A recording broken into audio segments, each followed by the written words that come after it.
नमस्कार मित्रांनो, आपलं सर्वांचं मनापासून स्वागत करतो। तर मित्रांनो, आज आपण हे सोलर चालू केलं आहे आणि सोलर चालू करून आज आपण आपल्या बागेसाठी पाणी देतोय। तर मित्रांनो, आपण याच्या अगोदरही बागेसाठी दिलेले पाणी आणि त्या पाण्यामधून कोणतं कोणतं खत सोडले याचे व्हिडिओ मी तुम्हाला आपल्या यूट्यूब चॅनलला टाकलेले आहेत, ते तुम्ही बघितले पण असतील। तर मित्रांनो, तुम्हाला मी दाखवतो की सध्या आपल्या बागेची काय परिस्थिती आहे, कशा प्रकारे या ठिकाणी बागेत झाडाला सेटिंग झाली आहे, किती प्रमाणात झाली, किती फळं एका झाडाला लागलेत, त्याची साईज कशी आहे। आणि आज या व्हिडिओमध्ये मी तुम्हाला सांगणार आहे की आज आपण जे काही खत सोडणार आहोत ते खत कोणतं आहे आणि ते खत सोडल्यामुळे डाळिंबाला काय परिणाम होतात, झाडावर सुद्धा काय परिणाम होतात, फळाला काय परिणाम होतात ते आता बघणार आहोत। प्रथमतः मी तुम्हाला बागेत नेतो आणि बागेमध्ये झाडाला सेटिंग कशी झाली आहे आणि किती प्रमाणात सेटिंग झाली हे मी तुम्हाला आज दाखवणार आहे। तर चला, मी तुम्हाला आज प्रथमतः बागेत घेऊन जातो आणि बागेमध्ये आपण बघूया की कसं प्रकारे या ठिकाणी सेट। तर मित्रांनो बघा, आपण या ठिकाणी डाळिंब बागेत आलेलो आहोत। तर तुम्हाला मी सांगतो की कशा प्रकारे या ठिकाणी सेटिंग झालेली आहे। तर मित्रांनो, काही झाडाला कमी सेटिंग आहे, परंतु काही झाडाला खूप चांगल्या प्रकारे या ठिकाणी सेटिंग आहे। तर तुम्हाला मी दाखवतो की पूर्ण व्हिडिओमध्ये की कशा प्रकारे आपली बाग आहे।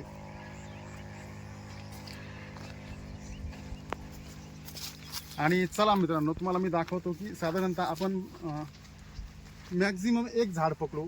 तर चला, या झाडाला किती प्रमाणात फळं लागलेली आहेत ते बघू, आपण काउंटिंग करू।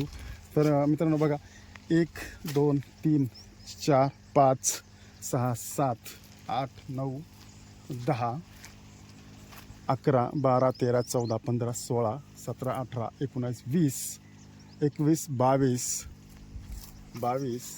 त्यानंतर 23 24 25 26 27 28 29 30 31 32 33 34 35 त्यानंतर 36 त्यानंतर इकडे बघा 36, मला मी दाखवते 37 38 39 40 41 42 43 44 45 46 47 48 49 50 51 52 53 54 55 56 57 58 59 60 61 62 63 64 65 त्यानंतर मित्रांनो 65 67 68 69 70 71 72 73 74 75 76 77 78 79 80 81 82 83 84 85 86 87 88 89 90 91 92 93 94 95 96 97 98 99 100 1 2 3 4 5 6 7 8 9 10 11 12 13 14 15। तर मित्रांनो, साधारणतः एका झाडाला 100 ते 110 पर्यंत या ठिकाणी चांगल्या प्रकारे सेटिंग झाली आहे।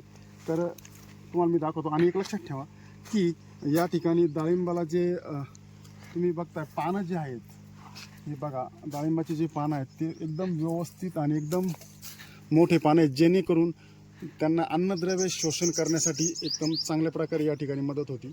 तर मित्रांनो, मी तुम्हाला सांगणार होतो की आज आपण जे काही डाळिंबाला खत सोडणार आहोत ते खत कोणत्या प्रकारे आहे आणि त्याचा काय फायदा होतो।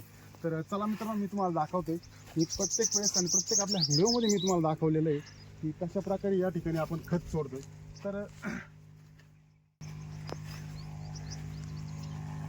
तर मित्रांनो बघा, या ठिकाणी आपला हा 200 लिटरचा बॅलर आहे आणि या 200 लिटरच्या बॅलर आपण पूर्ण पाण्याने भरून घेतो आणि या ठिकाणी या फवाऱ्याच्या साहाय्याने आपण खत सोडतो, कारण की आपल्याकडे व्हेंचुरी नाही आहे। जास्त माझ्या शेतकरी व्हेंचुरी नसेल त्यांनी अशा प्रकारे जरी खत सोडलं तरी काही प्रॉब्लेम नाही।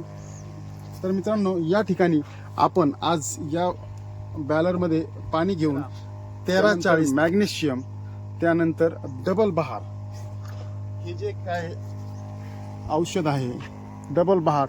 मित्रांनो, हे जे डबल बहार आहे हे पूर्ण ऑर्गॅनिक प्रॉडक्ट आहे। ऑर्गॅनिक प्रॉडक्ट असून तर त्यामुळं या ठिकाणी डाळिंबाला कोणत्याही प्रकारचा साईड इफेक्ट होत नाही। आणि याचं प्रमाण जर तुम्ही म्हणत असेल मित्रांनो, डबल बहारचं एकरी प्रमाण आहे 1 लिटर। त्याचप्रमाणे 1340 13 याचं प्रमाण आहे 4 किलो आणि मॅग्नेशियम याचंही प्रमाण आहे 4 किलो. हे तिन्हीही एकत्रित एका बॅलरमध्ये 100 लिटर पाणी घेऊन त्याचं व्यवस्थित असं मिश्रण करून घ्यायचं, जेणेकरून आपण आपल्या डाळिंबागेच्या ड्रीपमधून हे सोडणार आहोत. काही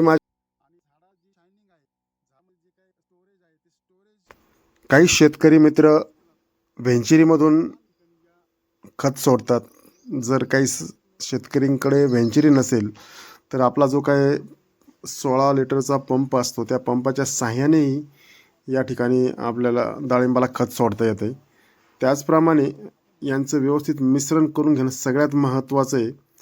तर तुम्हाला मी दाखवतो की या 16 लिटरच्या पंपाच्या साहाय्याने कशाप्रकारे आपण या ठिकाणी सोडू शकतो आणि ते व्यवस्थित मिश्रण करून घेणं खूप गरजेचं आहे मित्रांनो. त्यानंतर याचा काय फायदा होतो तर मित्रांनो, सध्या उन्हाचं प्रमाण खूप आहे. उष्णता 41-42 पर्यंत टेम्परेचर गेलेलं आहे. तर हे सोडल्यानंतर आपलं जे फळ आहे, फळावर जे काही साल आहे त्या सालेला त्याचा साल लूज करते, जेणेकरून फळाचं साईज होण्यास खूप चांगल्या प्रकारे या ठिकाणी मदत याची होते. तर मित्रांनो, आपण आपल्या डाळिंब बागेसाठी ड्रीपद्वारे काय सोडताय नक्की